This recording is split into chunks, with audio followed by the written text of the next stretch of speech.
Graça e paz a todos, que Deus abençoe em nome de Jesus. Primeiramente, eu quero louvar a Deus por nos conceder mais um dia, E neste dia, irmão, quero trazer um conteúdo, que fala a respeito da salvação, conhecendo a salvação por intermédio do seu Filho, Jesus Cristo. Peço encarecidamente que você fique até o final deste vídeo.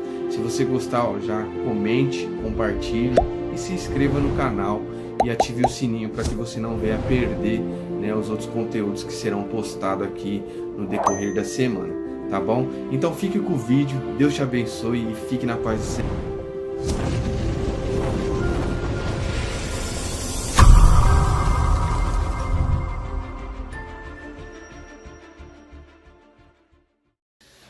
A salvação é a maior bênção que o ser humano pode receber e ao mesmo tempo a principal experiência espiritual.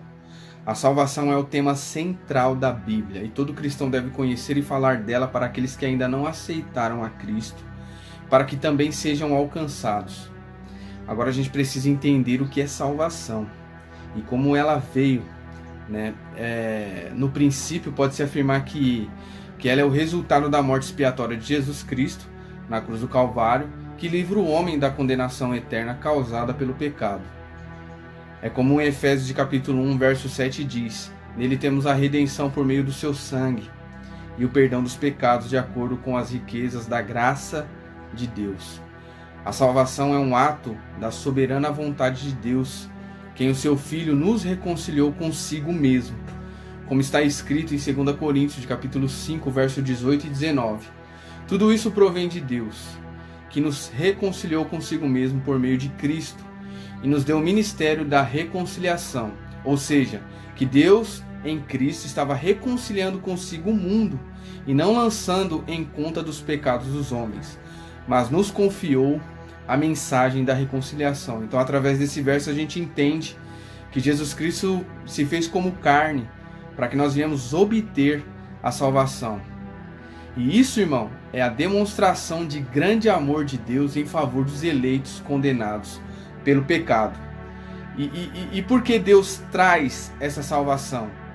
Romanos de capítulo 3, verso 10 e 11 e 23 nos dá essa evidência. É como está escrito: não há um justo sequer, nenhum sequer, não há ninguém que entenda e ninguém que busque a Deus. E 23 vai dizer: pois todos pecaram e estão destituídos da glória de Deus. E em Cristo todos podem ser salvos, libertos do pecado, tornando-se assim filhos de Deus, como está escrito em João de capítulo 1, verso 12. Contudo, aos que receberam e aos que creram no nome, deu-lhes o direito de se tornarem filhos de Deus. Irmãos, a salvação foi um ato de infinita misericórdia de Deus, porque é dada graciosamente mediante a fé, e não é através das nossas boas obras.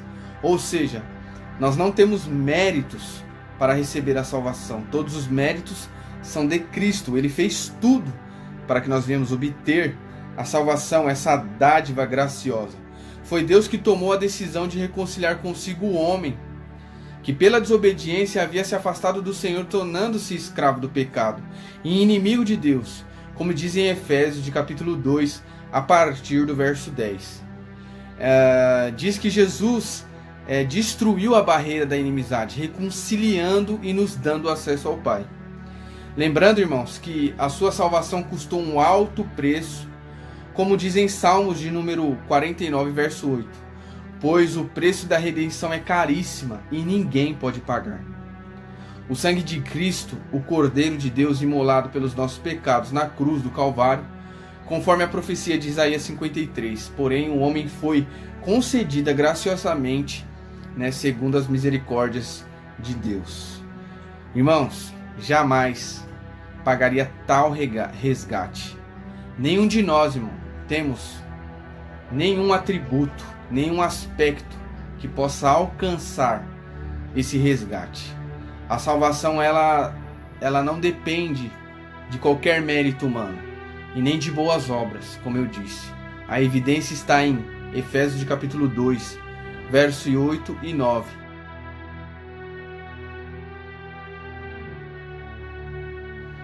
Então, em nenhum momento, irmão, a gente pode se gloriar pelo fato de ter recebido essa dádiva graciosa que veio pelas mãos de Deus por intermédio do seu Filho amado Jesus Cristo.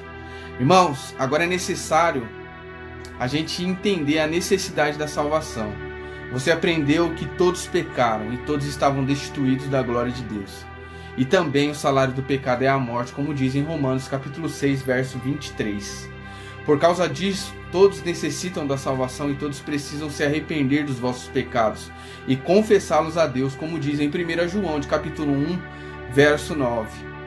Que se confessarmos os nossos pecados, Ele é fiel e justo para perdoar os nossos pecados e nos purificar de todas as injustiças. É necessário abandonar definitivamente e receber o perdão divino e também o dom gratuito, meu irmão. A evidência de você receber a salvação é o arrependimento na totalidade. Irmãos, depois que nós recebemos a salvação, provavelmente acontecem mudanças em nosso interior. Porque é bem verdade que a graça que não me muda, essa não me salva. Então tem que ter mudanças, isso é inevitável. Se você recebeu essa dádiva, é necessário que você tenha mudança, né? E quais são as mudanças? Eu vou falar de 3 bem resumidas, porque depois eu vou trazer um vídeo falando desses 3 aspectos, porque eles são algo assim que é necessário um estudo mais aprofundado. Primeiro é a justificação. Como está escrito em Jó, de capítulo 9, verso 2. Como se justificaria um homem com Deus? Jó aí faz uma pergunta. O homem morto em seus delitos de pecado não tinha como se justificar-se perante ao Todo-Poderoso. Porém, mediante a morte expiatória e vicária de Jesus, tornou-se possível a justificação do transgressor. Vicária significa Deus nos substituir ao nosso lugar. Transgressor é aquele que vai ao oposto da lei de Deus. E como isso é possível? A justificação é como se fosse um termo judicial, que lembra um tribunal onde Deus é supremo juiz e absolve o pecador das suas transgressões e o declara justo para a sua glória. Isto é, justificado. Desta forma, Deus, o ofendido, se reconcilia consigo mesmo, o homem que é o ofensor, né? E que o homem não pode fazer, Deus fez por ele. A justiça de Cristo, o justo, é concedida aos eleitos mediante a graça divina, né? O dom gratuito de Deus, que Ele concede a todos aqueles que Ele chamou antes da fundação do mundo. O segundo, irmão, é a regeneração. Trata-se de uma mudança, uma condição. O homem morto em seus delitos de pecado nasce de novo, e o nascimento é efetuado pelo Espírito Santo em seu interior mediante o arrependimento e a fé da graça divina. Automaticamente acontece a metanoia. O que significa metanoia? Metanoia é a transformação do homem interior, né? Em João de capítulo 3, verso 3 diz: Jesus respondeu e disse-lhes: na verdade te digo, que aquele que não nascer de novo não pode ver o reino de Deus.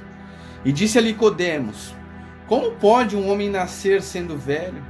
Porventura tornar a entrar no ventre da sua mãe e nascer? Jesus respondeu: na verdade te digo, aquele que não nascer da água do Espírito não pode entrar no reino de Deus. Quem é nascido de carne é carne, quem é nascido do Espírito é Espírito. E o verso 7 vai dizer: não te maravilhes de ter dito isso, necessário vos nascer de novo. E o verso 8 diz: o vento sopra onde quer e ouves a sua voz, mas não sabe de onde vem nem para onde vai. Assim todo aquele que é nascido de Espírito. Então a evidência da transformação vem através do Espírito Santo. O terceiro é a santificação. Uma vez restaurada a comunhão com Deus, o homem abandona as práticas pecaminosas do passado e separa-se para serviço do Senhor. A santificação é um ato do Espírito Santo também, no interior do cristão. E isso reflete também no exterior, como eu havia dito. Né? 2 Coríntios capítulo 5, verso 17 diz: assim que alguém está em Cristo, nova criatura é. E as coisas velhas já se passaram, eis que fez tudo novo. Portanto, meus irmãos, a justificação, a regeneração e a santificação São três aspectos simultâneos da salvação que resumem-se em possuir uma fé viva em Cristo.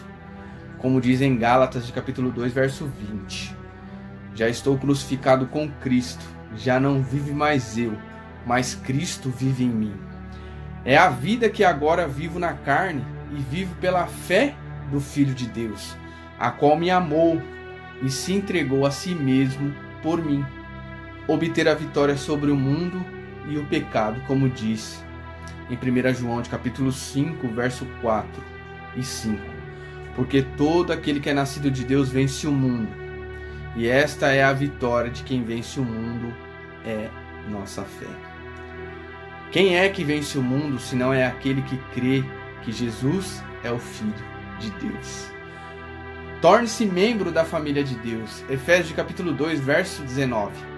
Assim já não são mais estrangeiros e nem forasteiros, mas concidadãos dos santos e da família de Deus. Aí está, meu irmão, um conteúdo a qual você conhece a salvação. E a salvação é só por intermédio de Jesus Cristo. Não há um outro método. E ninguém tem os méritos. Todos os méritos são do nosso Senhor Jesus Cristo de Nazaré. Fique com esse vídeo. Deus abençoe a cada um de vocês. Peço que você se inscreva aqui, curta, vai ajudar bastante. Compartilha. Eu sou bem novo nessas questões de canal. Estou estudando para trazer um bom conteúdo. Se vocês analisarem bem os meus vídeos, eu deixo tudo muito bem claro, né? Tento dizer aqui acerca dos versículos que traz a evidência.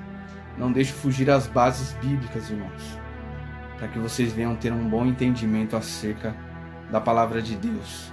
Quero dizer para os irmãos que eu sou novo na fé e sou carente de oração. Não sei de tudo, irmão, mas isso daqui é uma maneira de eu expor o Evangelho. Poderia estar fazendo qualquer outra coisa, irmão, mas eu me dediquei a essa obra, por mais que seja pelas redes sociais, mas eu dedico um tempo da minha vida para expor conteúdos para vocês. Então, eu peço a ajuda de vocês, irmão. Se inscreva no canal, me ajude. Curte, irmão, comente. Porque a Bíblia deixa bem claro também nos dizer que aqueles que são de Cristo, está lá na carta de João, tem comunhão uns para com os outros. Amém, meus irmãos? Deus abençoe, tenha uma ótima semana e fique na paz do Senhor.